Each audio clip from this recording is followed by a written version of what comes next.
We had a different book club planned for today. It was produced, it was written, it was ready for air.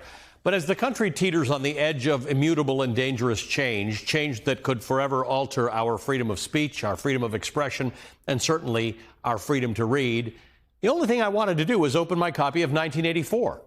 So we're doing just that. Today's Velshi Band Book Club feature is once again George Orwell's 1984. Let's read some of it together. On page 33, quote, "It was quite simple. All that was needed was an unending series of victories over your own memory. Reality control, they called it. In newspeak, doublethink." On page 67 and 68, quote, "To keep them in control was not difficult. A few agents of the thought police moved always among them, spreading false rumors and marking down and eliminating the few individuals who were judged capable of becoming dangerous. But no attempt was made to indoctrinate them with the ideology of the party. All that was required of them was a primitive patriotism, which could be appealed to whenever it was necessary to make them accept longer working hours or shorter rations." Page 76, quote, "The party told you to reject the evidence of your eyes and your ears. It was their final, most essential command." Page 200, quote, "We know that no one ever seizes power with the intention of relinquishing it. Power is not a means, it is an end. One does not establish a dictatorship in order to safeguard a revolution. One makes the revolution in order to establish the dictatorship." On page 152, quote, "The best books are those that tell you what you know already." If you haven't opened your copy in a while, I'll remind you of the plot. 1984 is set in a dystopian near future where the world is dominated by three totalitarian states. One of them, Oceania, is ruled by an all-controlling leader called Big Brother. Big Brother maintains control in many ways: constant surveillance, murder, torture, a devoted cult of personality, thought police, and systematic control of media and historical records. Big Brother is infallible. Our protagonist is Winston Smith, a member of the outer party in Oceania and employed by the so-called Ministry of Truth. At the Ministry of Truth, Smith writes and rewrites and destroys historical records to confirm with Big Brother's constantly changing version of history. With each lie that Smith writes and rewrites, his hatred for the party and his longing for rebellion grows. It isn't easy, though, to take on Big Brother. Published some 75 years ago, 1984's profound cultural influence cannot be overstated. It isn't just that it's nearly impossible to discuss authoritarianism, surveillance, and the manipulation of truth without invoking the book's title or Orwell's name. It is that 1984 sits at the center of the dystopian literary canon. It is that 1984 is one of the first and most formative moments that American students are asked to consider government overreach and the fragility and malleability of their own minds.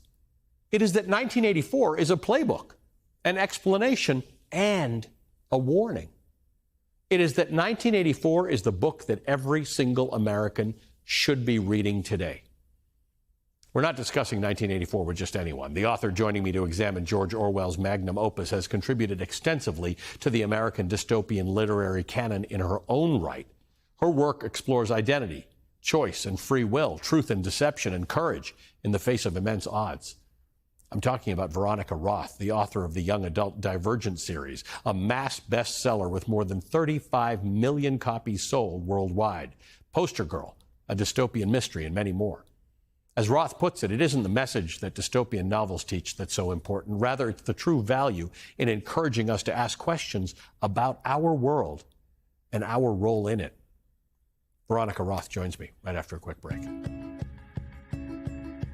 All right, today's meeting of the Velshi Band Book Club is now underway. Today we're covering a classic that's becoming increasingly urgent with each passing day, George Orwell's magnum opus, 1984. We're doing it with a hugely influential author of the best-selling Divergent series, Poster Girl, and more, Veronica Roth. Veronica, thank you for being with us. You know, I want to be careful calling a magnum opus. It's not that big a book. And I've actually run into three people this week who told me they're rereading their version of 1984. So it's on everyone's mind at the moment. Obviously, it has been for some while, given things that are going on. But it has suddenly gelled that this book and others like it, like Brave New World, like Fahrenheit 451, are important for us to revisit now. That's true. Yeah, I've been thinking about it too. I just realized I couldn't find my old copy, so I had to go get one. So. Talk to me about this. This book has been a rite of passage for students in America. I certainly know when I read it, I didn't think it had to do with anything real. It was a very interesting book.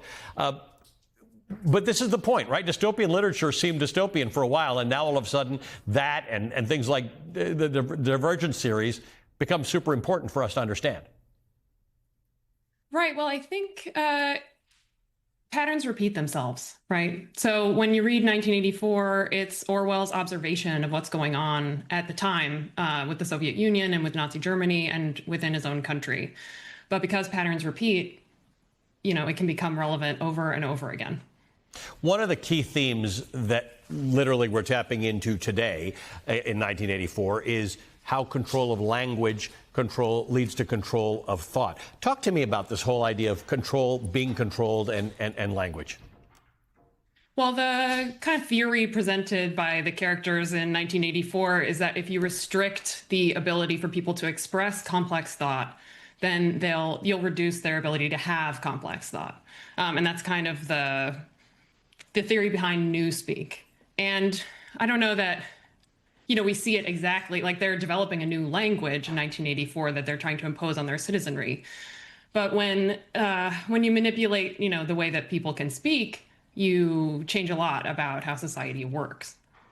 What do we have to learn about being manipulated, right? There's a lesson here, and that is that these things happen. This whole idea that doesn't need to be truth police everywhere. They don't have to fix everything. They don't need to jail everybody. We're in a world in which you start to control people by doing little key meaningful things across the spectrum.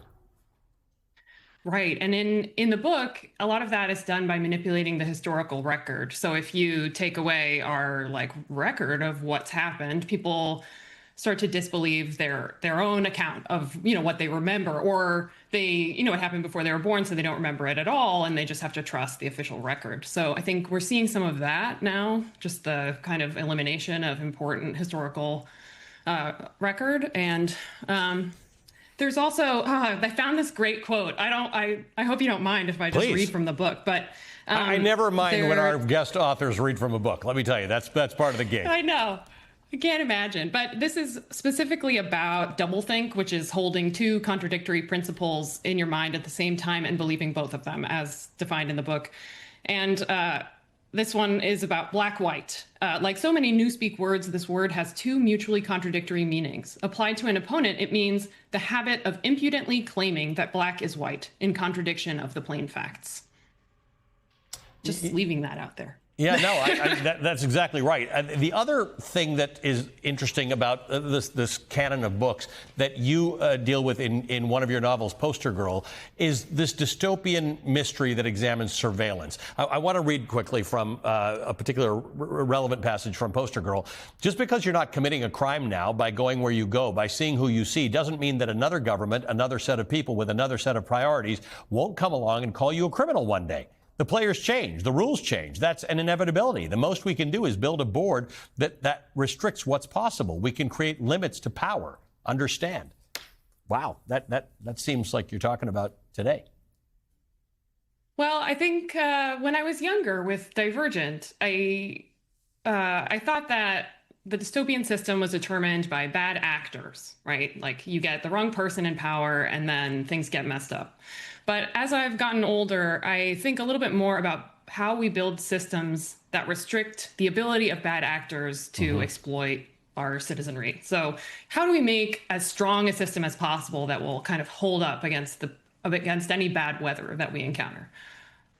And I guess we all didn't think that we were responsible for building the system, but I think the moment we're in tells us that we are. Veronica, thank you. It is great to talk to you. I appreciate you being with us on the Velshi Band Book Club. Veronica Roth is the author of numerous best-selling books, including the Divergent book series, Poster Girl, and the brand new To Clutch a Razor. And that does it for me. Stay right where you are. Alex Witt Report starts after a quick break.